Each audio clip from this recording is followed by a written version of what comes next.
Oke, halo semuanya. Selamat malam, selamat datang di BrainFit Talk yang dibawakan oleh BrainFit Indonesia. Perkenalkan, saya Irfan Wanata, biasa dipanggilnya Mr. Irfan. Ya, saya adalah salah satu senior konsultan dan master trainer di BrainFit Indonesia dan juga seorang trained behavior therapist. Malam hari ini saya seperti biasa ditemani oleh rekan saya ada Miss Nancy. Halo Miss Nancy. Halo, halo Mr. Irfan. Halo, selamat malam Bapak Ibu semuanya.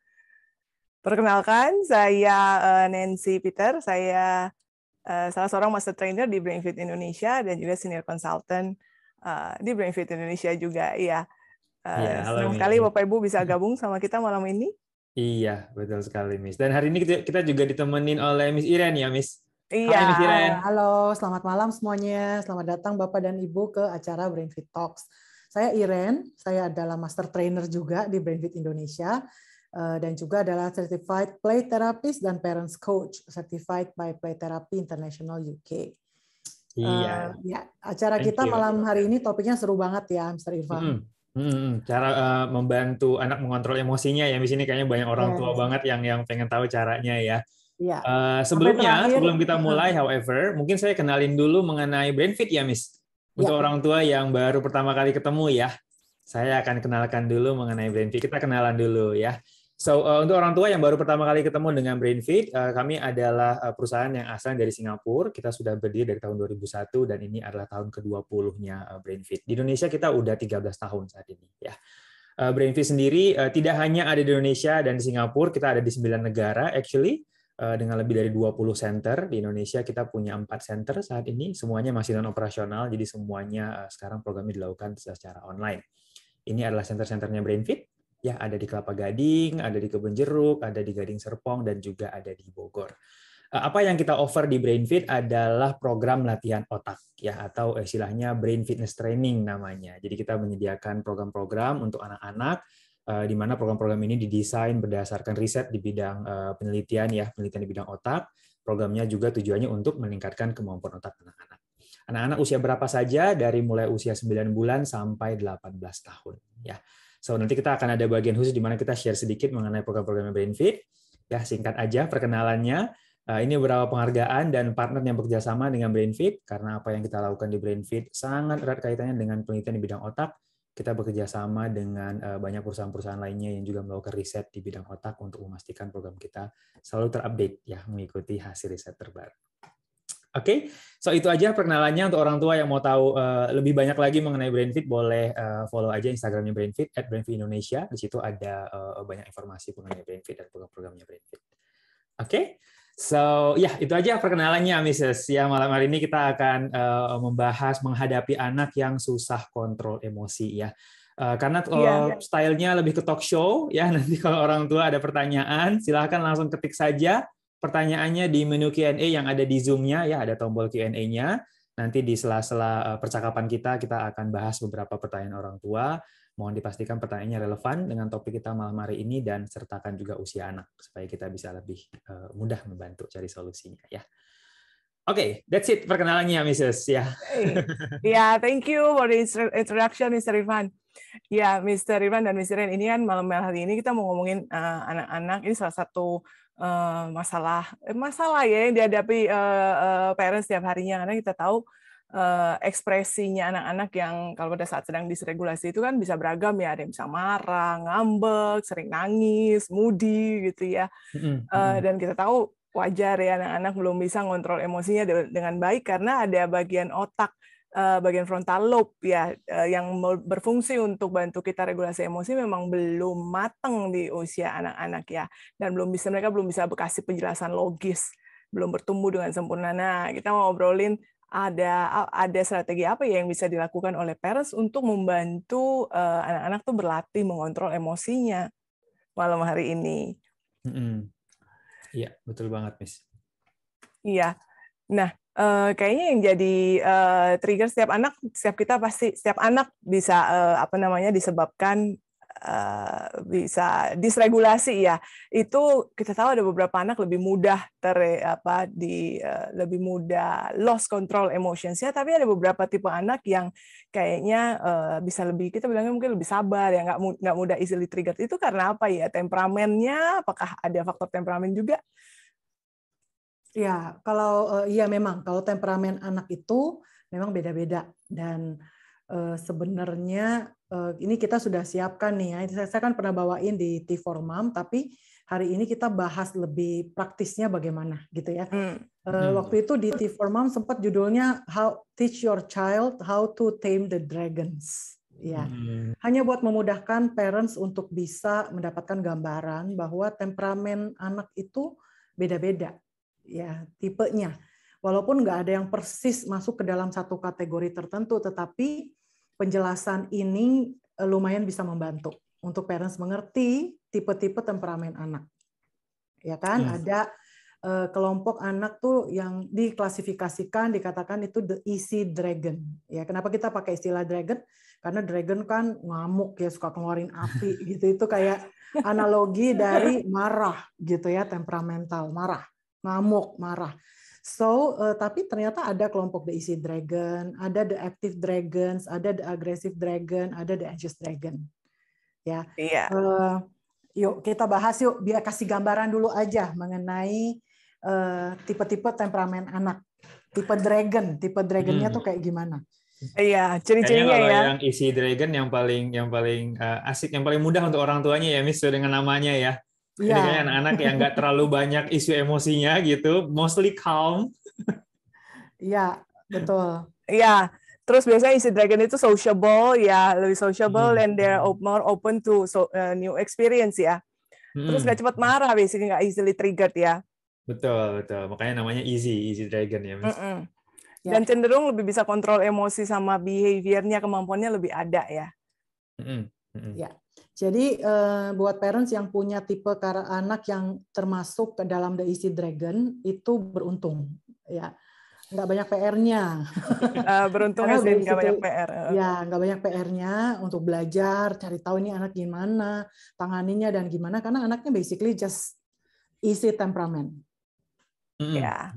Ada lagi nih tipe yang kedua, yaitu the active dragon. Nah, namanya juga aktif, sama sebenarnya mendescribe namanya. Jadi anak-anak ini karakteristiknya tuh dia sangat aktif secara motorik, ya. Agak susah diem gitu ya. Mungkin kalau parents sekarang menggunakan istilah, oh dia nih kayak ADHD, belum tentu ADHD, tapi basically tipenya tuh sangat aktif, dan cenderung impulsif. Ya, dia susah kontrol perilakunya. Dia paling susah kalau disuruh ngantri, disuruh nunggu.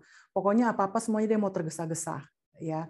Nah, karena dia tergesa-gesa, kadang-kadang dia paling nggak tahan kalau ya tadi itu disuruh bersabar, disuruh nunggu, dia nggak bisa. Oke, mudah sekali dia jadi marah kalau disuruh sabar, disuruh nunggu.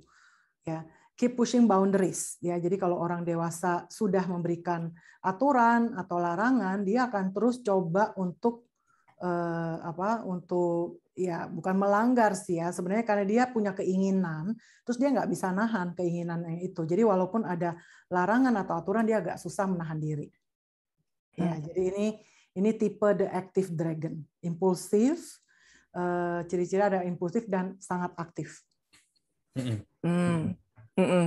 Gimana dengan aggressive dragon? Nah, bedanya apa dari nih? namanya sendiri udah paling agresif kayaknya. Ya, namanya juga agresif gitu ya.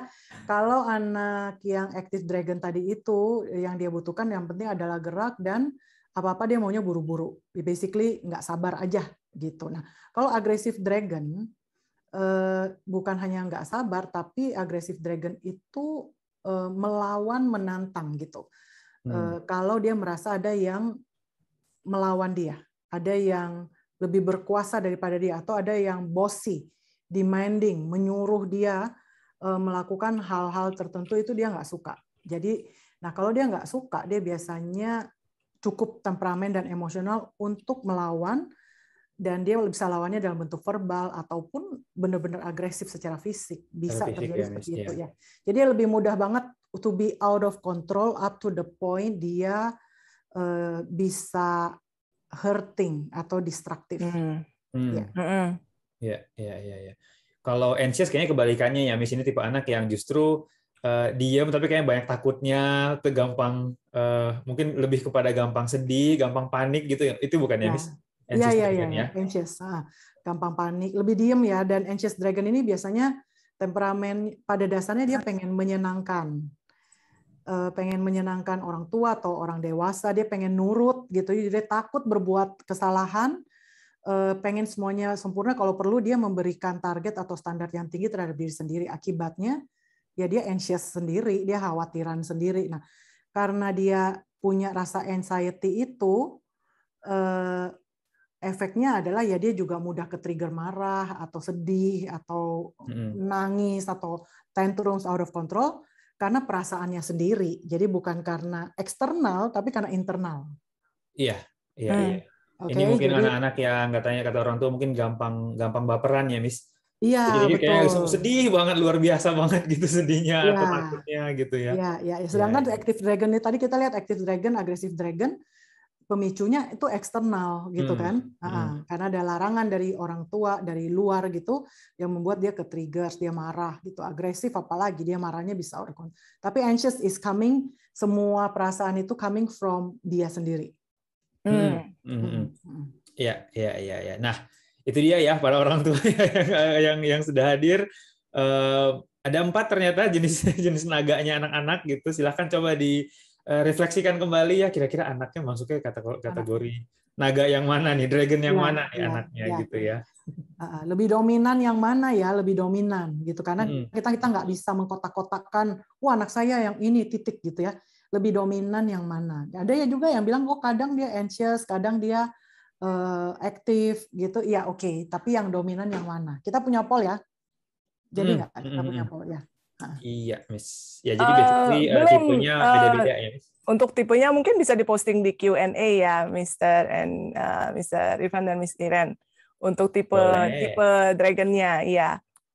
Kita ajak orang tua untuk share ya, ketikkan di menu Q&A-nya. Menurut orang tua tadi dari penjelasannya Miss Iren, Miss Nancy, dan saya ya, kira-kira anaknya masuk ke dalam tipe dragon yang mana nih kira-kira gitu ya. Ini ada tujuannya pastinya, silahkan di-sharing dulu sambil kita lanjut ngobrol ya. Oke, nah tadi Miss sempat ngobrolin juga soal trigger ya, Miss. Jadi anak-anak ini karena tipe dragonnya beda gitu ya, tipe temperamennya beda, ini juga mempengaruhi kepada triggernya ya, Miss Nancy ya. Iya, betul. Nah, kira-kira apa aja ya yang bisa menyebabkan trigger emosional regulasi ini gitu kan, bisa beda-beda ya. Walaupun setiap anak, temperamen anak mungkin bisa di-trigger oleh hal-hal yang berbeda ya. Tadi yang kita lihat tipe-tipe ciri-cirinya anak-anak. So, bisa apa aja ya, Miss Iren, triggernya yang bisa menyebabkan ya dysregulasi? Oke. Trigger yang mungkin bisa terjadi buat anak itu marah atau emosi atau kayaknya cranky, nggak bisa kontrol emosinya.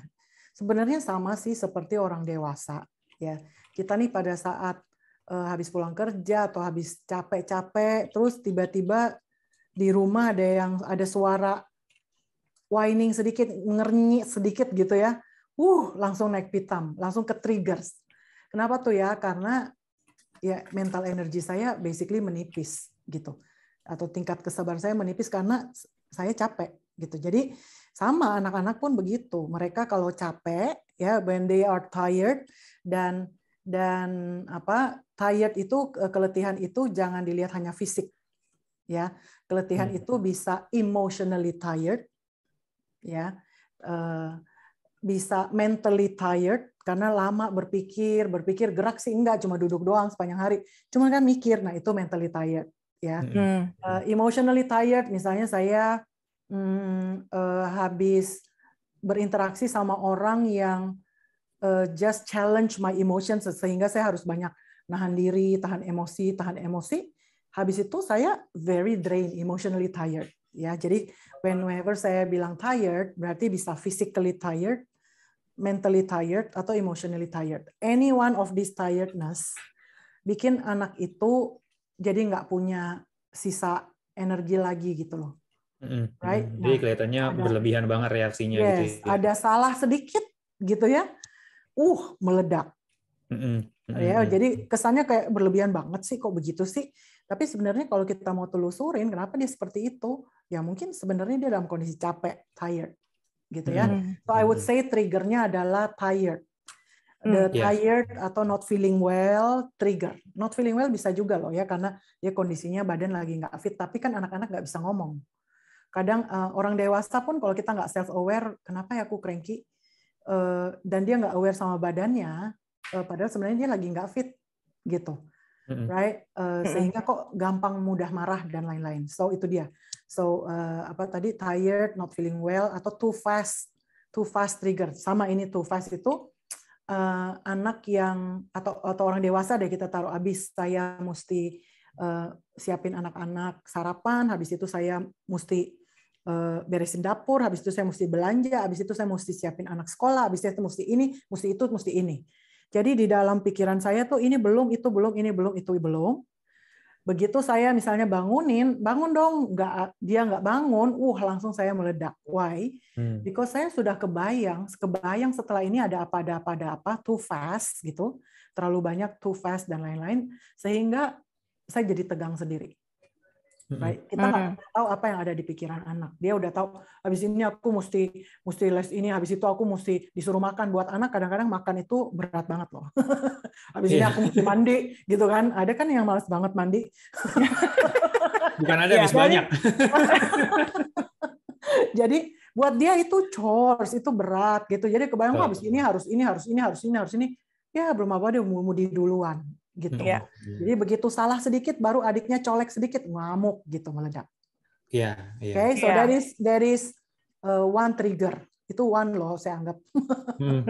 Dan kebanyakan sebenarnya selama pandemi ini banyak anak-anak yang triggernya adalah ini ya, karena mereka nggak keluar, nggak ketemu sama temennya, harian duduk depan layar, habis itu duduk lagi depan layar, habis itu duduk lagi depan layar gitu. Betul. Ya. Jadi itu apa? Itu mentally tired, ya, emotionally tired. No, jadi emotions kayak tadi saya terlalu terstimulasi, capek sebenarnya. Tapi sama sekali nggak ada stimulasi, capek juga, gitu kan? Bored, rasanya kayak nggak inspired, nggak energized, capek juga sebenarnya, gitu. Iya, ini banyak ada beberapa orang tua yang sharing kebanyakan kondisinya seperti itu ya semenjak pandemik. Semakin anaknya temperamen gitu ya. So nanti stick around, nanti di akhir kita akan share beberapa strategi yang orang tua bisa terapkan ya untuk situasi yang berbeda-beda. Iya. So that's one trigger. Ada trigger apa lagi ya? There is ada ini ya, sensory trigger. Sensory trigger itu jadi dari environment ya, either terlalu dingin ruangannya, terlalu panas ruangannya, seperti itu. Buat individu tersebut, karena kan betul. Setiap orang sistem sensorinya beda-beda ya. Jadi buat si anak gitu kan. Ya. Atau suara yang terlalu besar ya. Ada banyak anak-anak yang ketika mereka online, mungkin temannya pada ngomong bareng-bareng, itu membuat mereka jadinya anxious banget dan akhirnya jadi marah sendiri gitu ya, kesel sendiri gitu ya, karena terlalu berisik buat mereka situasinya. Iya. Itu kita sebut dengan sensory trigger kan. Iya, sensory trigger. Apapun, lapar. Lapar juga bisa trigger. Anak kan nggak sadar, nggak aware sama tubuhnya. Kembali lagi, aware sama tubuh itu adalah sebuah skill loh, ya kan? Karena dia nggak aware, dia basically cuma cranky, rasanya nggak nyaman, tapi dia nggak bisa identify, aku nih kenapa? Gitu, aku perlu makan. Pokoknya berasanya nggak nyaman aja. Pokoknya berasa nggak nyaman, dia ngamuk aja, gitu. Saya dengar itu juga triggernya kebanyakan orang dewasa, lapar. Oh iya, betul. Ya, saya pernah dulu ya waktu anak-anak masih kecil, saya ngobrol sama seorang teman yang juga sudah pengalaman jadi ibu-ibu sesama. Dia bilang gini, Ren, gue kasih tip. Kenapa? Kalau lagi mau jemput anak pulang sekolah, katanya kan kalau begitu anak naik ke mobil, wah, gitu kan udah kayak apa gitu, saking mungkin capek, excited ketemu emaknya gitu kan, mamanya, udah kayak apaan, nggak bisa dikontrol sehingga dia gampang marah. gitu. Karena susah diatur anaknya gitu. Jadi dia bilang salah satu tipnya adalah make sure lu udah makan, kenyang. baru lu jemput gitu kan. Baru ajak mereka makan, nggak apa-apa, tapi lu makan dulu. Biar lu nggak marah. Good idea, good tip gitu. Jadi saya sering kalau sudah kayak easily agitated, saya cek. Kayaknya gue perlu makan gitu kan. Makan dulu. Iya. Ada trigger apa lagi ya, Mr. Irfan? Iya, trigger lainnya, ini tadi kita udah ngomongin 2 ya. Ada lagi trigger yang lain itu, banyak anak-anak yang ke-triggernya karena mereka justru mencari perhatian dari orang tuanya ya. Mungkin orang tuanya sibuk dengan kerjaan, atau ketika belakangan kita waktu itu sempat stay at home gitu ya, orang tuanya di rumah tapi kita banyak distracted dengan kerjaan. Itu juga membuat beberapa anak-anak jadi lebih mudah ke-trigger ya. Jadi distracted parents istilahnya ya, Miss. Iya, karena kembali lagi anak-anak yang emotionally unstimulated gitu ya. Emotional tank-nya tidak terisi. Right? Mereka main, tapi kebutuhan fisik dan bermainnya terpenuhi, tapi emotionalnya enggak. Kenapa kok bisa? Karena lack of connection. Jadi connection dari eye contact, connection to cuddling, nurturing-nya itu enggak dapat. Mungkin parents lupa karena kesibukan, ya kan? Apalagi running from one activity, kesibukan satu ke kesibukan lainnya, itu lupa making real connections gitu. Nah, terus tahu-tahu nanti ngelihat kok anaknya cranky, kok marah-marah ya gitu. Padahal sebenarnya anaknya juga itu tadi butuh perhatian, butuh connection. Connection dan perhatian ini sebenarnya basically just being with them aja, bersama mereka aja, duduk bareng, ngobrol bareng aja pun sebenarnya udah lumayan ya, Miss, sebetulnya. Bukan harus yang dibawa jalan-jalan atau segala macam gitu, nggak harus begitu ya, Miss, sebetulnya ya. Kadang-kadang dibawa jalan-jalan, yang kita butuhkan bukan to-do list-nya bersama-sama, tetapi connection-nya. Jadi kadang dibawa jalan-jalan seharian pun pulang rewel. Kenapa? Karena yang dibawa jalan-jalan tuh there is no connection. It's going from satu playground ke playground berikut, supermarket ke supermarket ke supermarket. That is activities. Itu activities. There is no connection. Kayak duduk, liatin dia, ngobrol, tanya, terus dia ngobrol apa kita dengerin, ada eye contact, itu connection. Jadi it's not about spending time together. No, it's the attention and connection. Ya, benar, Mas. Itu juga cukup kayaknya itu lumayan powerful juga ya. Sekarang kan kita orang tua nggak nyadar gitu ya. Berasanya kan udah dibawa jalan-jalan, berasanya udah dibeliin mainan, padahal sebenarnya bukan itu yang anak-anak butuhkan ya. Ya. Jadi itu anak-anak yang lack of emotional tanknya kosong, itu mudah banget ke-trigger, mudah banget ngamuk, gampang ngambek gitu. Iya. Karena nggak merasa ada yang dengerin dan mengerti. Oke. Ada juga trigger ini nih, saya biasa dengar parents cerita ya, pada saat dilarang melakukan sesuatu. Nah, ya. Itu kayaknya hampir semua orang tua mengalami itu, Miss. At one point ya. Iya, dari limitation trigger ya, pada saat dilarang atau dia mau lakukan sesuatu tapi dilarang, nggak boleh gitu, atau minta sesuatu nggak dikasih. So itu juga bisa men-trigger emosinya anak. Ya, itu kayaknya banyak banget lah itu ya. Kita semuanya sebut itu kali ya. sebagai tolerance to no. Ya. Toleransi untuk menerima larangan. Ya, itu kayak dari mulai kecil sampai teenager semuanya pasti pernah tuh, Miss, ngalamin begituan ya. Nggak suka, nggak bisa dihandle kalau bilang no. They cannot handle it, terus karena mereka nggak bisa handle itu, ya ngamuk lah, marah lah, gitu, ngambek lah, segala macam emosinya keluar. Iya. Kemudian ada trigger apa lagi, Miss? Kayaknya tadi ada satu lagi ya, Miss, triggernya ya. Iya. Yes, I got it. It's the frustration trigger. Frustration trigger, ya. Itu gimana tuh, Miss? So, frustrasi bukan karena gini. Biasanya ini terjadi sama anak-anak yang punya keinginan to perform. Keinginan untuk membuat sesuatu yang bagus. Dia punya standar sendiri, dia ingin perform, tapi kapabilitasnya atau kemampuannya enggak nyampe. Tapi standar yang dia inginkan itu tinggi dibanding kemampuan dia. Nah, itu frustrasi jadinya gitu ya. Can you imagine, bisa bayangin nggak sih kayak saya pengen katakanlah saya pengen bikin ini di ini depan origami gitu, I have this. Pengen belajar bikin burung ini gitu. Pengen banget, tapi saya coba, saya ikutin YouTube, saya lipat gitu, nggak pernah jadi seperti yang saya mau gitu ya, mestinya nggak seperti yang di YouTube itu misalnya.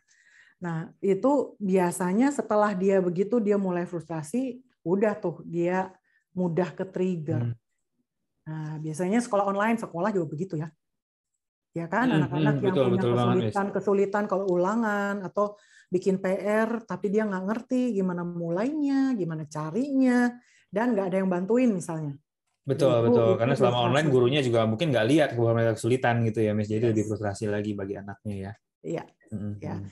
Jadi ada anak yang kalau udah frustasi, udah dia langsung cuek, dia nggak peduli semuanya. Tapi ada anak yang jadi apa?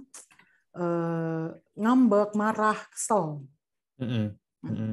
Jadi that is frustration trigger ketika standar jauh di atas kapabilitas. Basically anaknya belum mampu ya, Miss, melakukan sesuatu. Ya, anaknya belum mampu. Oke. So ada 5 ya, Miss, tadi yang kita sudah bagikan triggernya gitu ya, kemungkinan trigger yang membuat anak-anak emosinya bisa meledak gitu ya, atau meninggi emosinya ya. So sekarang kita mau coba aja orang tua untuk sharing lagi, tapi kali ini lewat Pulse ya, Miss Nancy ya. Iya. Kita mau aja orang tua untuk share kira-kira dari kelima trigger yang tadi kita bagikan, trigger mana nih yang paling sering menjadi penyebab anak-anaknya di rumah gitu ya menjadi emosinya naik gitu ya. Silahkan Ibu dan Bapak. Sekarang kita sudah munculkan pulse-nya. I think semuanya udah kelihatan. Ya, ada tulisannya. Tadi ada the tired, ya, not feeling well, atau too fast trigger. Kemudian yang kedua ada sensory trigger, ya, tadi lingkungannya kurang nyaman, anaknya lapar gitu ya. Ada juga yang distracted parent trigger. Ya, kemudian yang keempat tadi ada limitation trigger, anak-anaknya nggak suka dibilang nggak boleh gitu ya, tidak toleransi untuk kata-kata tidak. Kemudian yang terakhir adalah frustration trigger, ya, kalau anak-anaknya ingin melakukan sesuatu tapi kurang kemampuan. Oke, kita lihat pulse-nya sudah terisi ya. Ya, karena kalau kita mengetahui, bisa mengenali ya lebih apa yang menjadi trigger dari regulasi emosi anak kita, jadinya bisa kita prevent ya, Mr. Irfan dan Miss Iren. Ada hal-hal yang kita bisa lakukan untuk memprevent. Iya. Ya, jadi sebenarnya mengenali trigger anak, kecenderungannya dia gitu ya, apa sih hal-hal apa yang kira-kira lebih sering dan paling sering membuat dia kehilangan kontrol emosi. Kalau kita tahu dan kita kenali polanya, maka lebih mudah untuk kita bantu mereka untuk menangani atau mengurangi. Yang paling ideal itu adalah to prevent. Okay. Nanti kita setelah poll ini kita coba bahas bagaimana sih caranya untuk prevent. Jadi sebelum dia masuk ke zona ngambek, ngamuk, marah, kita sudah terlebih dahulu bisa stopin gitu atau manage lebih awal. Ya, sehingga jadi gini, kalau apinya jangan sampai kebakaran dong, api masih kecil aja atau ada potensial untuk api menyala. Kalau bisa sudah kita manage. Right? Kalaupun sudah menyala, nggak apa-apa kalau apinya masih kecil, masih bisa di-manage. Tapi kalau sudah terlanjur sudah gede banget, itu ya bisa di-manage, tetapi ya butuh upaya lebih berat gitu. Ya, ini yang biasanya terjadi ketika kalau orang tua mungkin sering bilang, iya sih saya ajak anaknya ngomong, saya sudah nasihatin, saya sudah kasih tahu, tapi biasanya itu terjadi ketika anaknya emosinya udah level tinggi banget ya, Miss. Yes. Dan pada saat itu terjadi sebenarnya memang anaknya udah nggak bisa lagi menerima nasihat, udah nggak bisa lagi berpikir sebetulnya gitu ya. Jadi itulah kenapa sebenarnya menghindari episode itu terjadi sebenarnya lebih bagus, menghindari triggernya sebenarnya lebih bagus. Gitu ya, Miss. Ya, dan itu nanti akan kita bagikannya. Kayaknya pulse-nya udah, Miss Yancy? Sudah ya, sudah di sekitar 73%. 73%. Oke, kita share. Ini dia, ya. Jadi yang paling banyak, nah itu kan limitation trigger, low tolerance to no ya. Ya, yang Itu paling yang banyak paling itu. banyak. Yang paling banyak benar-benar low tolerance to no, sama yang tadi ya misalnya sebutkan too tired, not feeling well, Ya, sama too fast trigger ya. Sama yang iya, ketiga adalah frustration trigger ya. iya. Oke.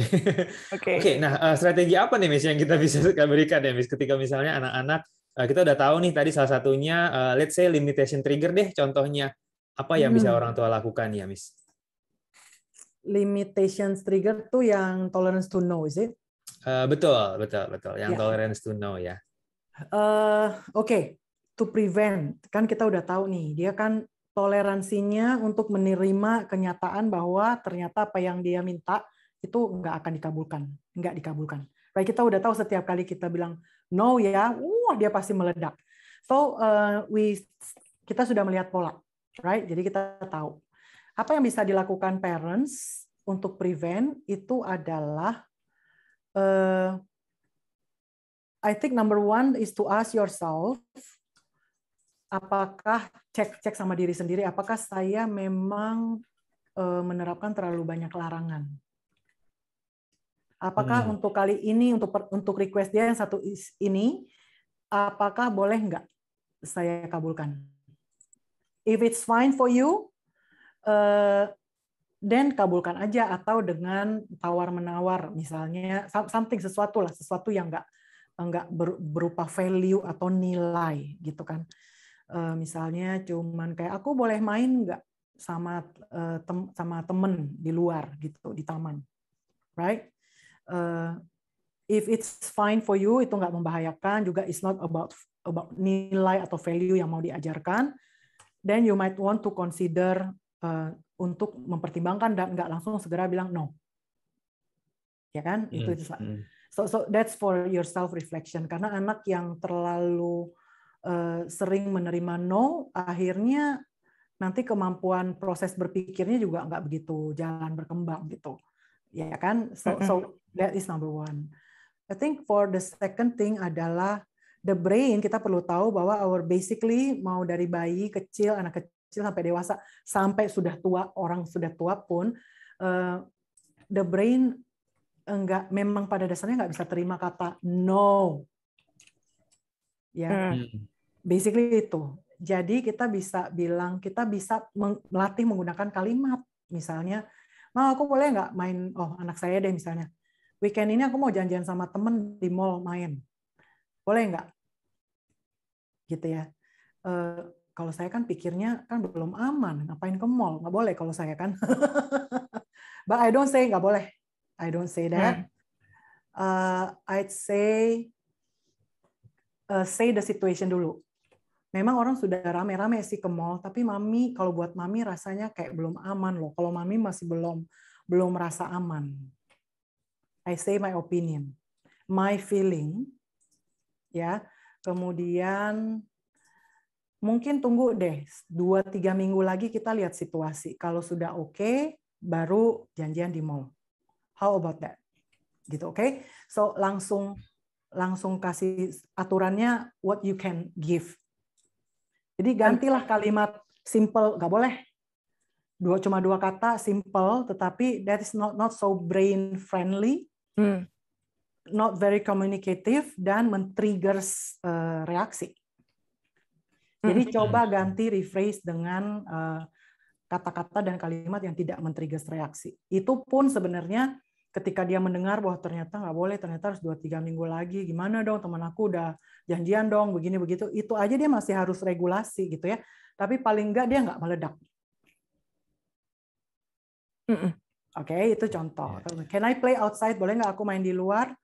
Maunya jawab nggak boleh gitu ya. Tapi kita ganti kalimatnya, bilang yes, asalkan nanti tunggu papi pulang, nanti papi temenin. Jadi the brain doesn't take no, right? So we say yes. Terus kemudian kondisinya apa? Ya, boleh nggak aku makan es krim? Daripada bilang nggak boleh, kamu kan batuk. Daripada bilang begitu, bilang yes, nanti kalau batuknya sudah sembuh, kita makan es krim. Langsung jelaskan alasannya ya, bukan cuma Yes. nggak boleh gitu ya. Yes. Dan bilang dulu yes. Supaya dia tenang dulu. Because the brain like to receive yes. Setelah itu baru dia bisa mencerna the next sentence. Dia bisa reason. Dia bisa menerima dan memikirkan next sentence-nya itu apa supaya dia bisa olah. Ketika kita bilang no, udah no dulu baru kamu kan lagi batuk. Wah, setelah no, kalimat berikutnya sudah nggak bisa diproses. Gitu. That's how neuroscience works gitu, menerima respon. Iya. Ya. So prevention ya, ini baru di prevention. Iya, baru prevention ya. Itu aja udah strategi ya, Miss ya. Strategi to prevent. Ya, strategi to prevent. Ledakan. Iya. Oke, thank you for that, Miss. Dan berikutnya yang the second highest itu the tired, yang men-trigger the tired, not feeling too well, atau too fast trigger ya. Iya. Betul. Itu kira-kira kalau preventnya gimana? Preventnya, saya pikir untuk tiredness bisa observasi dari polanya anak, kapan sih jam-jam tertentu atau habis aktivitas apa yang biasanya dia sangat ngedrain. Jadi ini perlu observasi ya, untuk lihat polanya. Setelah itu bisa diatur aktivitasnya ya dalam keseharian. Jadi ada misalnya habis online learning, kasih a short break, and then cari tahu apa yang bisa recharge, refresh aktivitas apa yang anaknya suka gitu, baru diatur lagi, misalnya baru masuk ke les dan lain-lain. So I think that can help ya untuk prevent. And then bisa juga plan the day before ya, memberikan kepastian. Karena kadang-kadang pada saat kita tidak tahu what's gonna happen next, terutama buat anak kecil ya, mereka kan nggak tahu habis ini apa gitu.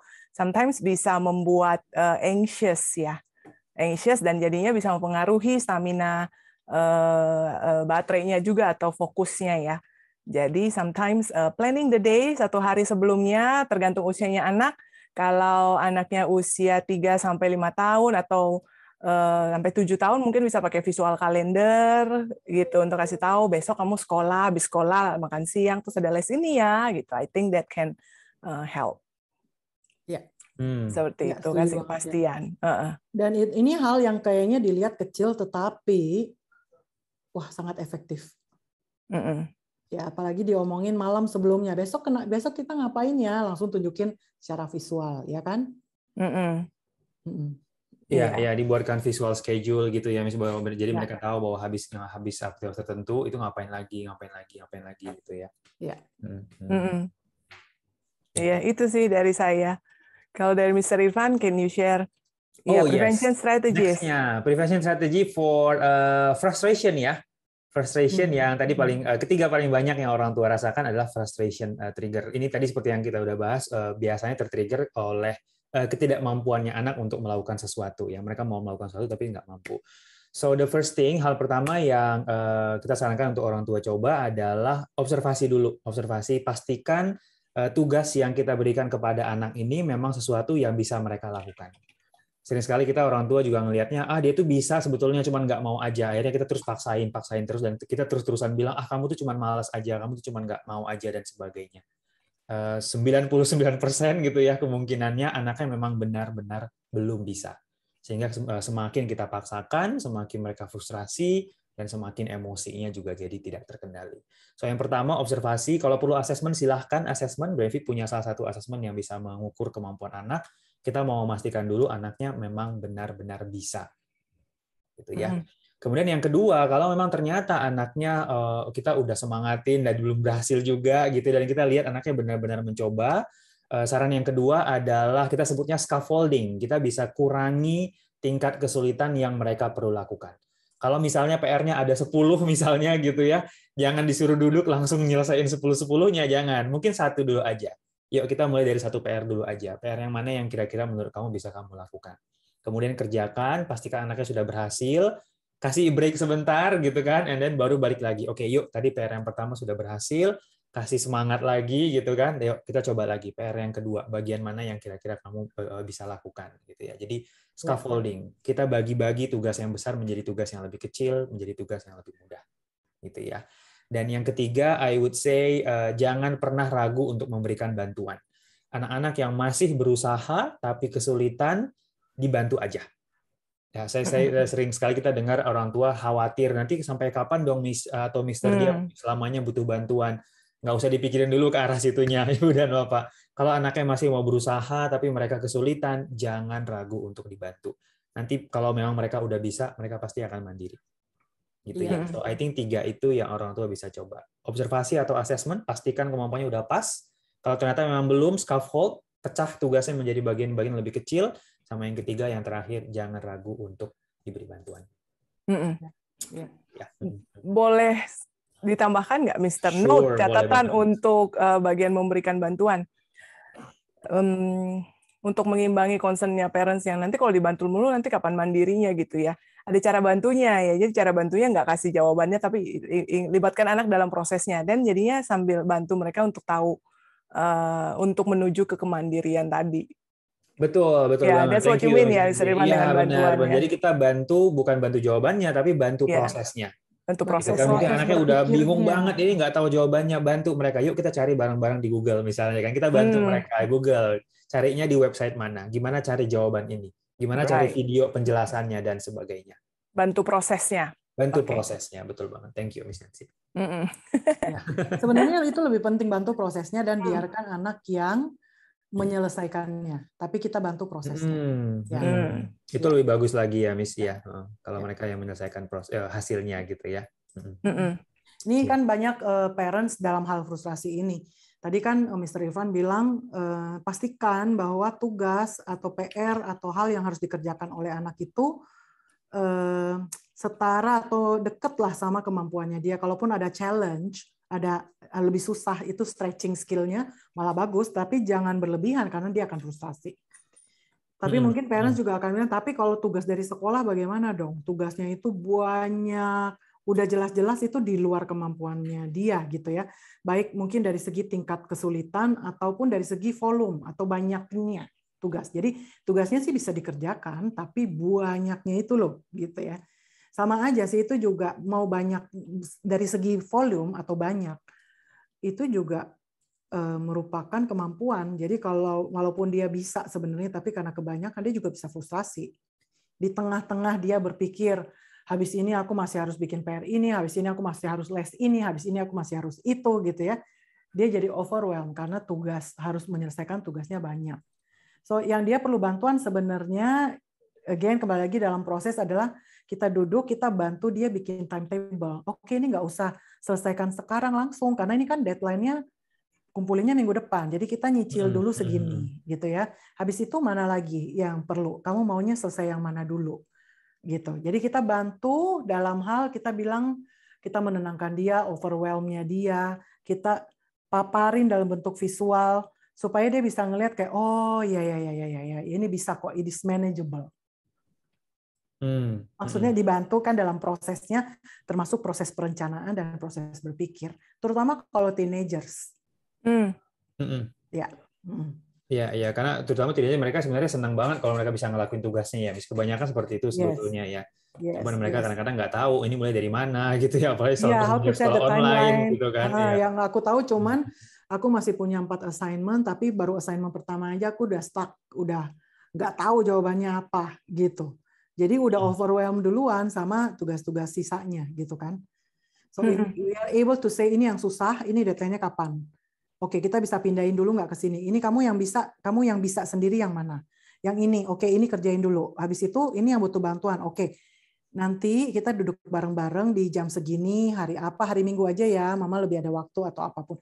Jadi semua is about organizing, helping the teenagers untuk bisa melihat bahwa oh ya, it's manageable. Kalau nggak dia overwhelm ya dia gampang marah lah jadinya, gampang marah, gampang ke triggers lagi gitu. Iya. So that is prevention ya. Iya. Kayaknya ini juga tadi saya sempat mention bahwa kalau misalnya kita ngomongin soal kemampuan anak-anak yang benar-benar struggling banget, kayaknya memang perlu dipastikan juga mereka udah punya kapasitas otaknya ya, Miss, untuk melakukan tugas tersebut gitu ya. Mungkin misalnya bisa share kali ya, Miss, karena kita di Brainfit kemarin ini yang kita lakukan gitu ya, kita bantu anak-anak untuk tingkatin kapasitas otaknya supaya mereka bisa melakukan tugasnya mereka apapun itu dengan lebih mudah gitu ya. Miss, kira-kira gimana caranya, Miss? Oke, tunggu ya. Saya punya slide. Where is my slide? Iya, sambil nunggu misi nanti ada 2 trigger lagi ya tadi yang belum kita bahas. Nanti kita bahas juga 2 triggernya. Kita mau bahas lebih dalam lagi mengenai frustration-nya dulu ya. Iya. Jadi saya mau jelaskan ya dari segi brain.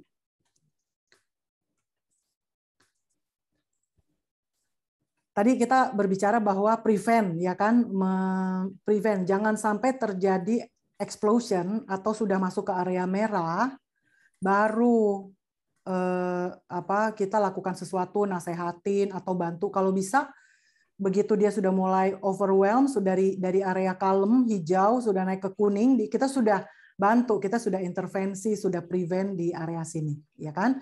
Nah, tetapi kita perlu tahu juga bahwa challenging behavior atau anak-anak yang tadi itu kok susah ya toleransi terhadap no, itu bisa disebabkan karena mereka masih belum memiliki kemampuan fleksibilitas berpikir. Ya, mereka hanya bisa melihat kalau anak kecil wajar lah ya, gitu. Tapi kalau sudah sebenarnya 8, 9, 10 tahun itu harusnya sedikit sudah bisa fleksibel. Ketika kita coba perkenalkan alasannya ke dia, and it makes sense, right? Jadi walaupun dia tetap mau punya dia atau yang dia request, tetapi dia bisa fleksibel, dia bisa adaptable, menyesuaikan diri, gitu ya. Terus dia punya kemampuan yang lebih kuat di dalam frustration. Jadi kalau dia melakukan sesuatu yang susah, PR susah, atau dia lagi mencoba main musik, alat musik, main piano gitu masih salah-salah, susah. Tolerance to frustration, dia lebih mau mencoba lebih lama. Ya, itu tolerance to frustration. Atau ya udah dia problem solving sendiri. Nah, ini biasanya kalau terjadi delay di dalam perkembangan brain atau cognitive skill-nya anak, atau emotional milestone-nya ada yang delay, biasa anak-anak memperlihatkan kesulitan dalam hal ini. Nah, inilah yang biasanya kita bilang, oh anaknya kaku, nggak bisa dijelasin apapun, dia nggak bisa terima, sehingga dia marah, dia ngamuk. Kalau ngambek lama banget dia normal kembali. Kalau udah marah, dia lama banget bisa normal kembali. Ya. Terus dia gampang menyerah, gampang frustrasi, dan lain-lain. Nah, ternyata itu bukan hanya temperamen, tapi itu bisa disebabkan karena brain, cognitive skills. Nah, ini yang diurus oleh BrainFit. Ya.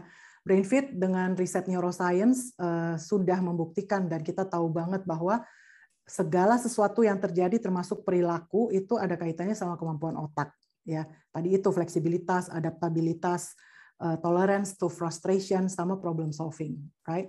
Nah, BrainFit online, ini kita lagi ngomongin online aja dulu ya, memberikan latihan kepada anak-anak di rumah. Jadi mereka harus dilatih physical fitness-nya, mental, dikasih mental exercise, latihan memori, latihan kecepatan, latihan working memorinya, kemudian emotions, EQ coaching. Jadi masuk 3 unsur itu masuk ke dalam brain training. Ini cuman foto-foto dari kegiatan anak-anak di rumah. It looks fun, tapi it's stretching kemampuan ya. Senang banget mengetahui bahwa ada while the school online itu banyak orang khawatir anak-anak belajar kah gitu kan. Adakah hal yang banyakkah mereka pelajarin? Most of them are frustrasi atau nggak belajar apa-apa bahkan kata parents-nya. Tapi if they are still able untuk exercise brain-nya, paling nggak engine-nya itu masih dipersiapkan untuk begitu bounce back, they're back to school, mereka langsung dengan cepat bisa belajar lagi, ya. Atau bahkan selama sekolah online, if they have a great brain, mau belajarnya dengan metode apapun, mereka pasti bisa if they have great brains, ya. So banyak banget hal yang perlu diketahui mengenai cognitive skills. Dia bisa memperbaiki atau meningkatkan konsentrasi, kecepatan belajar, dan masalah-masalah lainnya bisa terselesaikan dengan latihan dan konsistensi. Untuk ada assessment-nya juga, so BrainFit melakukan assessment untuk tahu profil cognitive skills setiap anak. Mr. Irfan dan Miss Nancy, tapi untuk sesi kali ini kita nggak bisa bahas detail tentang brain training. Jadi buat ibu-ibu dan bapak-bapak sekalian yang ingin tahu tentang assessment, tentang brain training, bagaimana anaknya bisa punya kegiatan positif di rumah sambil mempersiapkan otak ini, kognitif ini untuk bisa masuk ke sekolah lagi nantinya dan mengejar semua ketinggalannya dengan cepat because they have great brains. Oke, hadiri BrainFit information session silakan klik link yang tersedia di chat atau scan QR code ini, daftar di situ, hadiri Brainfeed Information Session free, it's free. Di situ bisa konsultasi, bisa lihat program demo, dan Anda yang hadir akan dapat diskon voucher 250.000 untuk assessment ataupun untuk join program. Oke, itu aja sih. Di situ bisa konsultasi langsung juga. Yes, thank you Miss Iren. Ya, untuk orang tua yang pengen tahu lebih jauh nanti ikut gabung kita di info session ya. Nanti ada linknya di chat, silahkan. Oke, so tadi ada 2 trigger lain ya, Miss Yancy dan Miss Iren, yaitu sensory trigger dan distracted parents trigger. Nah, ini gimana, Miss? Apa yang kira-kira bisa orang tua lakukan untuk prevention-nya ya? Ya, I'll take the distracted parents. Okay. The distracted parents trigger. First of all, apa yang bisa dilakukan untuk prevent? Hari ini kita belajar dulu bahwa anak-anak itu punya kebutuhan, kita as an adult juga punya kebutuhan. Kebutuhan setiap hari yaitu kebutuhan fisik. Kita perlu makan, kita perlu minum, ya kan? And then we have emotional needs. Kita punya emotional needs. Hanya karena dia abstrak, bukan berarti kita nggak butuh. Ya, coba misalnya ibu-ibu aja deh gitu, dalam sehari kalau enggak dipuji aja oleh suaminya gitu ya, atau disapa dengan baik gitu ya, dan udah terjadi berhari-hari gitu, lama-lama actually is emotional tank-nya nggak terisi gitu. So just know ya, prinsip pertama adalah everyone has emotional tank, begitupun anak-anak. Kalau orang dewasa, sudah dewasa, we have mature brain, kalau tidak terisi, kita bisa cari hal-hal yang lain untuk mengisi kita.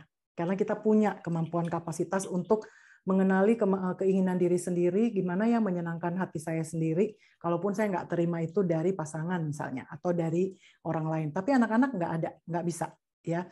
The only source of emotional energy itu sebenarnya dari orang tuanya. Dan sifat emotional tank-nya anak-anak itu habisnya daily, boros ya. Karena kecil tanknya.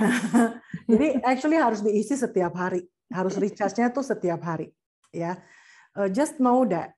Jadi masukkan ke dalam jadwal kita, walaupun saya cuma punya waktu 10 menit, 15 menit, saya jadwalkan, di situ saya nggak main handphone, saya nggak kerja, saya nggak ngapa-ngapain, and really make that connection sama mereka. Mulai dari anak yang kecil, baik yang usia 3-4 tahun, bahasa mereka adalah bermain, karena kita nggak bisa banyak ngomong sama dia. Ya kan, bermain. Kalau teenagers, dia maunya chat, ya dia mau ngobrol. Atau humor, jokes, ketawa-ketawa aja, atau cerita-cerita movie dan lain, tapi di mana our full attention 100% itu buat dia. Jadi nggak nyambi. Okay, so that is prevention. Kalau kita lakukan rutin setiap hari, kita akan mulai melihat frekuensi tantrum, frekuensi ngambek, intensitasnya pun menurun ketika dia harus ngambek atau harus marah. Intensitasnya menurun. That is the prevention for distracted parents trigger. Ya. Ini sepertinya sesuatu yang mungkin nggak langsung kelihatan hasilnya ya, Miss. Dengan kita spend time hari ini, besok anaknya langsung tenang. Mungkin nggak langsung begitu banget ya, Miss. Cuman I think udah banyak banget parents-parents dan juga klien-klien sebelumnya yang bisa merasakan gitu perbedaannya dengan orang tua, investasikan waktu tersebut. Just sebentar aja gitu, setengah jam sehari to really be with them gitu ya, nggak ada kerjaan, nggak ada interogasi yang terjadi. Tadi tugas sekolahnya ngapain, tugasnya selesai nggak gitu, nggak usah begitu gitu, semuanya just be with them, play dan ngobrol bareng gitu ya, Miss. Ya, with no expectations. No expectation, no demand, ya. No demand, no corrections, no expectation. Jadi benar-benar cuman mau spend time aja together gitu. Parents biasanya suka nanya, Miss, teenagers, if I have teenagers, dia kerjanya main game, kalau nggak dia chat sama temennya online, di kamar sendiri gitu ya. What do I do? Masuk aja ke kamarnya. Biasanya dia mulai mau ngusir. Ngapain sih, Mami di sini? Keluar aja gitu. Gak apa-apa, Mami cuma pengen sama kamu aja. Boleh nggak Mami duduk di sini? Bareng-bareng aja. You can start from there. Nggak perlu harus ngobrol. Tapi dia nangkep bahwa oh ya, Mami ini atau Mama ini menyiapkan waktu buat being with me bersama aku. Biasanya teenagers ya ada yang tipe ngobrol, ada yang diem 1000 bahasa. Tapi bukan berarti nggak butuh emosional, nggak punya emotional tank loh. Kita butuh ya. Companionship. Ya, ya. Jadi companionship maksudnya ya asal ditemenin aja. Gitu. Just be there. Di schedule kan berarti. Be purposeful ya, Miss ya. Be intentional. Ya. Oke. Nah, sekarang sensory trigger ya. How to prevent. Iya. Kalau untuk sensory trigger, saya pikir ya di manage lingkungannya ya. Di manage lingkungannya, jadi observe, cari tahu apa triggernya, kayak misalnya kalau suara yang terlalu bising. Jadi ya pastikan pada saat belajar, terutama juga lagi online learning, lingkungannya cari spot yang nggak terlalu bising ya. Seperti itu bisa membantu. Ya, jadi basically know your child sama sensorinya ya. Ya. Iya, atau mungkin tactile atau touch senses tertentu ya. Jadi di arrange itu bisa di manage ya kalau begitu kita udah tahu apa yang men-triggernya. Pastikan nggak lapar.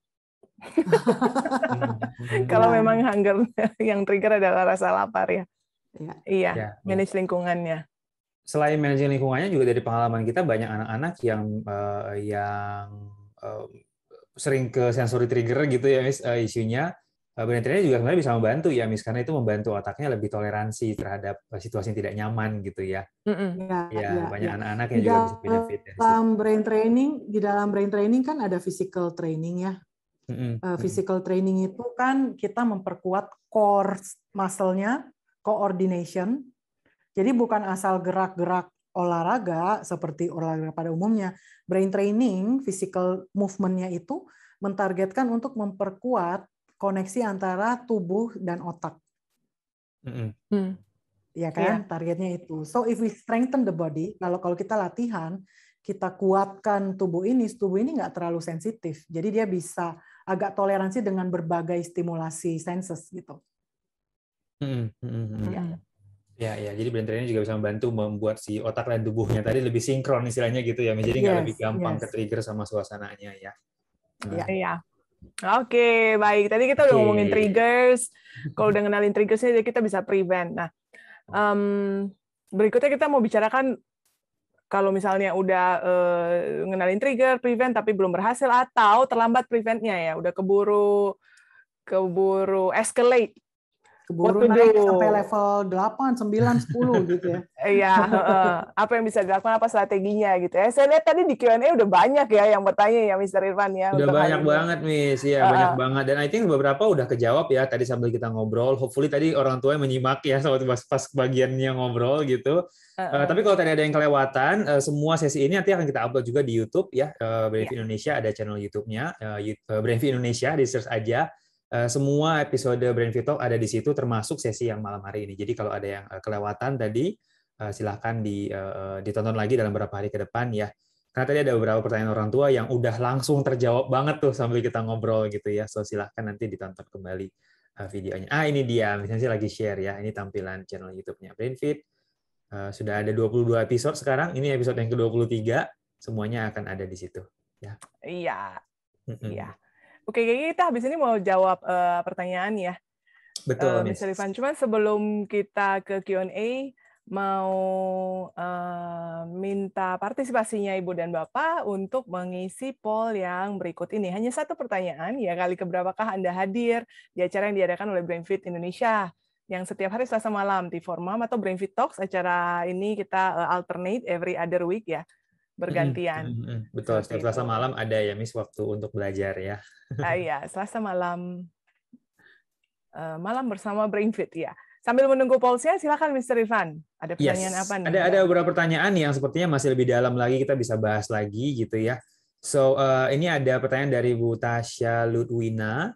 Beliau bertanya, anak keduanya usia 2,5 tahun, masih ada kendala berbicaranya masih beberapa kata, dan mostly kalau marah dengan tantrum, jadi nangis ya, sampai teriak. Terkadang Bu Tasya juga tersulut emosinya gitu ya, dan tidak sabar, ikutan membentak juga. Namun anaknya jadi semakin menjadi-jadi marahnya. Namun ada juga kalanya di mana Bu Tasya bisa calm menghadapi, tapi anaknya juga tetap masih emosi juga, gitu ya. Kira-kira apa ya misi yang bisa dilakukan? Apa yang bisa kita share ya? Kita share tipsnya untuk Bu Tasya ya. Iya, oke. Kalau sudah ya tadi itu sudah sampai ke level itu, ke level 8, 9 kan anaknya sudah terlanjur marah gitu ya. Kita perlu mengartikan aja perilaku anak-anak ya. Kalau mereka memang nggak bisa kontrol lagi ya berarti mereka nggak bisa kontrol. Ada sesuatu yang dia nggak suka atau ada sesuatu yang nggak nyaman buat dia tapi dia nggak bisa mengucapkannya dengan kata-kata atau kalimat, dia nggak bisa menjelaskan sehingga dia merasa tidak dimengerti ya. Nah biasanya kalau akhirnya dia ngamuk, kalau dia ngamuk tuh brainnya sudah masuk ke hijack mode, ya udah nggak bisa berpikir. Jadi kalau ibunya tertrigger juga, kemudian ikut ngamuk, anaknya tambah ke hijack, tambah dysregulated, naik malah, ya kan? Tambah lama dia bisa diem. Jadi first of all we have to understand setiap emosi anak itu adalah komunikasi. Jadi kita coba aja begitu lihat dia emosi, kita coba menenangkan diri kita, kasih tahu amigdala kita tenang, jangan terhijack. Dia lagi mengucapkan atau menyampaikan secret code lewat emosinya, dia nggak bisa tersampaikan lewat kalimat gitu. Jadi tugas kita adalah untuk mencari tahu apa sih yang dia butuhkan, dia lagi kenapa, dia maunya apa, ya. Jadi bisa kasih tahu, oh, kamu jelaskan dong, mama. Oke, dia nggak bisa jelaskan kan speech delay ya. So ya kalau dia lagi marah, ya sudah perlu ditenangkan aja dulu, regulate. Ya, apakah dia senang dipeluk? Apakah dia hanya perlu ditungguin? Ya, just sit with, duduk bersama dia, mama tenang, tungguin dia selesai dan mesti boleh ngomong kalau dia bisa mengerti, ngomong aja bahwa nanti kalau mama nggak ngerti kamu maunya apa, tapi mama tunggu, nanti kalau udah kamu ngomong ya, mama tunggu. Nah, asal dia dengar begitu, dia sudah merasa bahwa oh kita berusaha mengerti. Nah, buat anak-anak, kita melihat orang tuanya berusaha mau mengerti saja, itu sudah sangat membantu. Okay, so to show that mama mau mengerti. Jadi tunggu. Kondisinya high, terus dia turun level 5, level 4, baru kita mulai berbicara. Kita mulai bilang, tadi kamu mau ini ya. Tadi sebenarnya kamu mau itu ya. Oh, ini tuh kamu mau ini. Jadi kita coba aja mengucapkan kalimatnya buat dia. Gitu. Ini terutama kembali lagi untuk anak-anak yang memang komunikasinya masih belum berkembang dengan baik ya, Miss. Kayaknya jadinya lebih sepertinya misalnya masih freeze. Benar ya? Oh, oke. Sekarang? Ya. Iya, oke. Sekarang freeze. sudah, Miss. Gambarnya masih freeze. Suaranya sih udah nggak lagi. Ya, oke. Now you're back. Ya. So ya, strategi yang tadi Miss Irene bagikan itu lebih akan berguna banget untuk anak-anak yang memang belum bisa mengkomunikasikan perasaannya dengan lancar ya, misalnya memang faktor usia atau ada faktor kendala lainnya ya. Jadi kita tunjukkan bahwa reaksi kita itu adalah reaksi yang ingin memahami mereka. Ya. Gitu ya. Jadi bukan bereaksi dengan emosi Mr. lagi. Irfan, sebenarnya kendala ini terjadi bukan hanya kepada anak yang kayak Mrs. speech delay. Ya, memang terutama terhadap anak-anak yang punya kendala di dalam berbahasa atau komunikasi. Memang secara speech gitu ya, atau language difficulties. Tapi sebenarnya terjadi juga sih sama teenagers yang sudah bisa ngomong. Tapi when it comes to feelings, ketika berkaitan sama feelings, biasa kita menemukan bahwa kita lebih sulit untuk mengutarakan feelings daripada mengutarakan pikiran. Jadi mengutarakan perasaan itu rasanya sulit sekali gitu. Ya, jadi kadang-kadang parents perlu bantu. Kamu lagi merasa ini, name the feeling. Kamu lagi merasa jengkel ya. Kamu lagi kecewa ya. Jadi kita yang memberikan kepadanya kata-kata itu. Kalau enggak, mungkin dia nggak bisa ngucapin itu. Ya. Dan itu perlu disebutkan ya, misalnya kadang-kadang kita merasa dia lagi marah, tahu itu dia lagi kesel, kita udah tahu, basically kita udah mengerti, sebagai parents sudah mengerti perasaannya anak, tapi ini memang strategi yang sudah ada neuroscience-nya juga, yaitu perlu name the feeling disebutkan ya, supaya anaknya tahu bahwa oh iya kamu mengerti perasaannya aku gitu, dan itu sangat membantu dalam mereka meregulasi emosinya, karena the feeling of ada orang yang ngerti. Ya, so name the feeling adalah salah satu strategi yang bisa dilakukan untuk bantu anak mengontrol atau regulasi emosi. Iya, betul. Yes. Jadi contohnya ya, misalnya pulang ke rumah, anak nih usianya 9 mungkin ya, baru ribut-ribut deh sama adiknya, mungkin rebutan iPad, mungkin barusan gitu kan. Nah, begitu dia kesel, dia marah, dia ngamuk, ya sambil nangis-nangis, dia marah aja, udah nggak bisa ngucapin apa-apa, gitu. Aku freeze ya. Iya, Miss Iren mungkin aku bisa ya. Iya, tapi suaranya masih ini, Miss. Bisa terdengar, suaranya oke. Miss Iren mungkin bisa membantu ini kali ya, mungkin matikan videonya dulu ya. Turn off video dulu sebentar. How about this? Sudah? Yeah, now better, Miss. Yeah. Better, Miss. Yeah. Hopefully it stays that way. Yeah. That way. Oke, so ya tadi contoh anak 9 tahun deh, misalnya 9 tahunan gitu. Habis rebut-rebutan iPad mungkin sama adiknya. Terus dia udah terlanjur kesel, nangis, marah. Nggak bisa ngomong apa-apa, mungkin adiknya habis dijambak habis itu karena dia kesel. Terus bagaimana karena dia udah nangis, kesel, marah, biasanya kan mama ikut marah. Right? Kenapa kok berantem? Udah kasih tahu begini begitu. Again kembali lagi, kemarahan anak-anak yang lagi ke hijack itu nggak tepat kalau kita ikut marah. Nggak akan nolong mereka berpikir juga, nggak akan bantu mereka bisa kontrol emosi. Ya, so we want to teach them regulasi supaya dia bisa menenangkan dirinya sendiri. Caranya gimana ketika kita ada, kita coba describe situasinya buat dia dan perasaan dia. Karena dia nggak bisa utarakan, aku marah karena tadi aku lagi main terus dedek rampas iPad aku. Mestinya dia bisa mengucapkan kalimat itu udah asik banget kalau dia bisa. Tapi biasanya enggak, anak-anak nggak bisa. Ya, jadi kita perlu latih. Kita yang bilang, oh kamu sekarang lagi kesel, marah gara-gara tadi kamu lagi main, asik, Dedek rampas, Dedek mau main tapi nggak ngomong-ngomong, dia nggak sabar nunggu, jadi dia rampas ya. Jadi kita put situasinya into konteks buat dia. Nah biasanya kalau udah begitu, dia merasa kita mengerti dia marah, kita mengerti situasinya dan tidak menyalahkan dia. Biasanya langsung tenang. Asalkan kita mengucapkan situasinya secara netral dan tidak menyalahkan. Kayak misalnya, kamu sih, mama kan sudah bilang. Itu udah nggak banget, is a big no-no. Itu nggak membantu mengontrol emosi. Ya kan? Atau, udahlah kamu ngalah dulu lah sama Dedek. Atau apalah gitu. You know, so it's not describing situation. Ya. Thank you, Miss.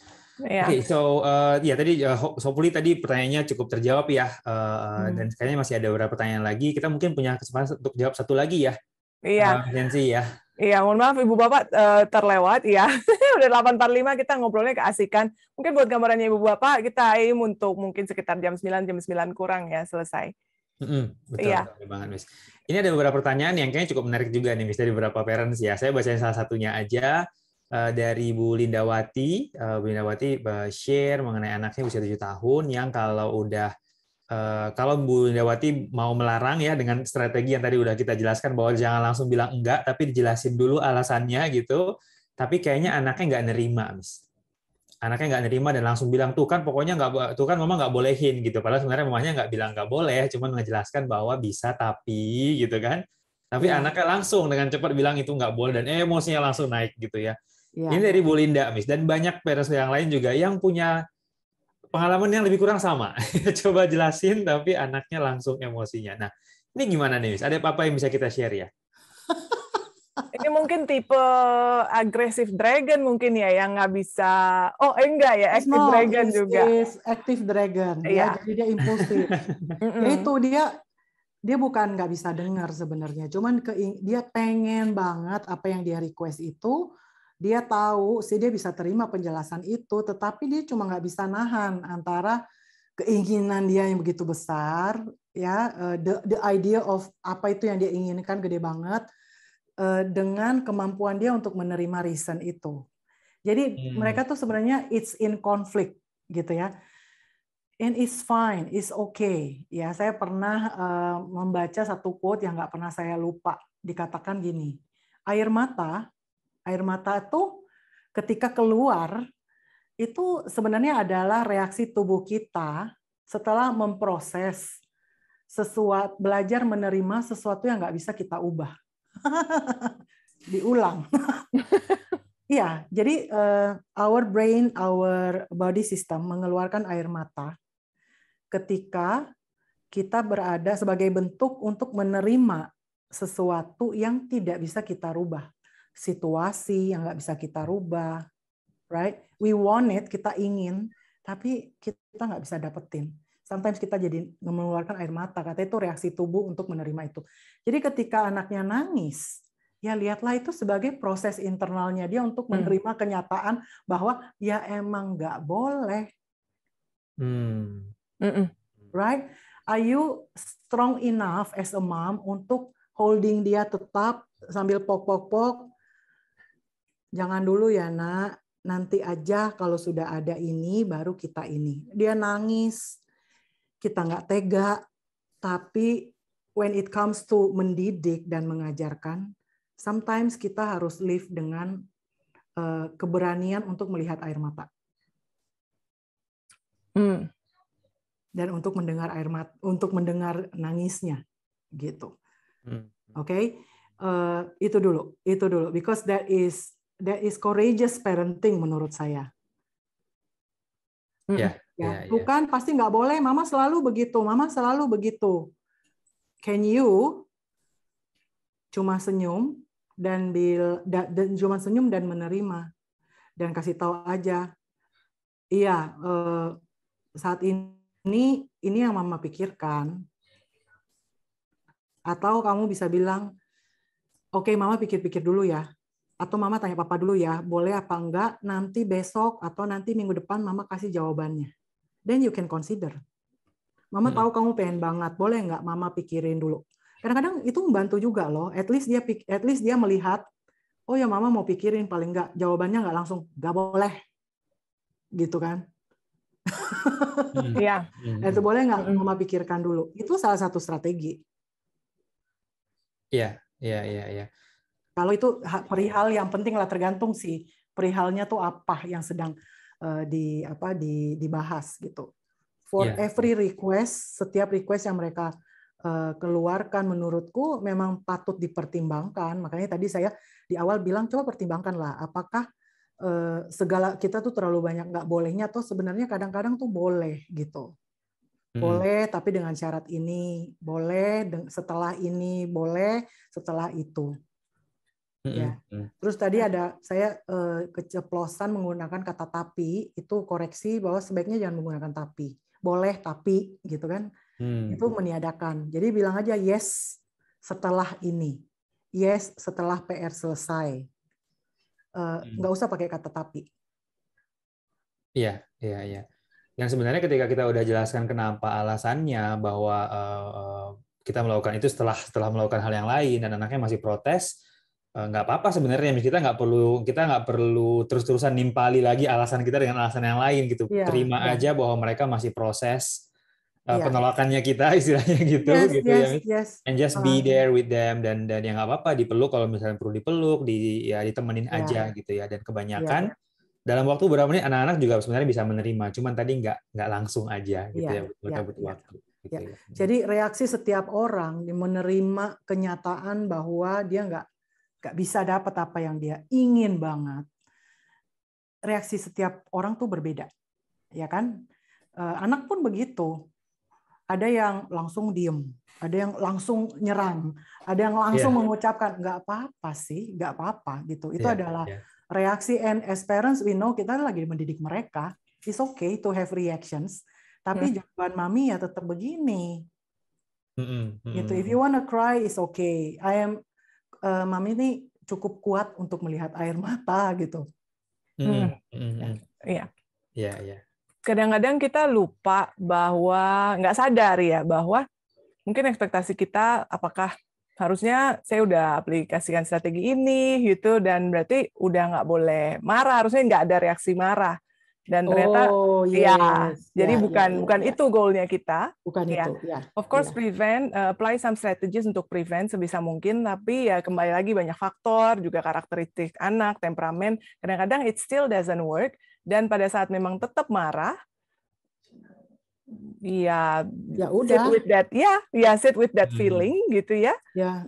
And then masuk ke strategi yang buat yang satu lagi ya, the next step yaitu ya udah kalau udah marah terus gimana? Jadi nggak apa-apa, jangan dilihat bahwa kalau anak marah berarti ada yang salah dengan kita atau ada yang salah dengan anaknya. Enggak, ya. Yang perlu kita tegaskan tuh adalah boleh marah, tetapi nggak pakai tapi, boleh marah dan susah ya Miss nggak pakai kata tapi. Sambil marah tidak boleh ngerusak barang. Enggak boleh violence, agresif, sampai harming orang lain, ataupun harming diri sendiri. Udah, itu aja aturannya. Mau teriak, boleh. Guling-guling, boleh. Lempar barang, ya pokoknya jangan sampai rusak aja tuh barang, gitu kan. Lemparnya keranjang. Pilih ya, lemparnya kemana, sambil mikir. Silakan, yang penting jangan sampai rusak. Gitu. Itu aturannya. Jadi even marah pun di rumah, I make it clear ekspektasinya adalah boleh marah karena marah adalah expression of emotions. Tetapi marah pun ada aturan, ada batasan. Dan itu harus tegas ya. Jadi kita perlu ingat pada saat kita bilang kontrol emosi bukan berarti nggak boleh menunjukkan emosi. Ya. Emosi tetap reaksinya ya, Iya, mengontrol reaksinya ya. Iya, karena emosi itu pasti ada lah, apapun emosi itu ya, ada yang comfortable, uncomfortable. Sometimes kita lupa itu. Dan tujuan akhirnya adalah we as parents kita jadi emotion coach, jadi EQ coach-nya anak-anak kan, supaya kita ingin punya anak yang ketika dia merasakan emosi, mau sedih, mau marah, dia mampu untuk menenangkan diri sendiri dan ataupun mampu untuk mengutarakannya. Dengan baik. Iya, betul. Jadi bukan nggak punya perasaan ya, tapi bisa mengendalikannya ya.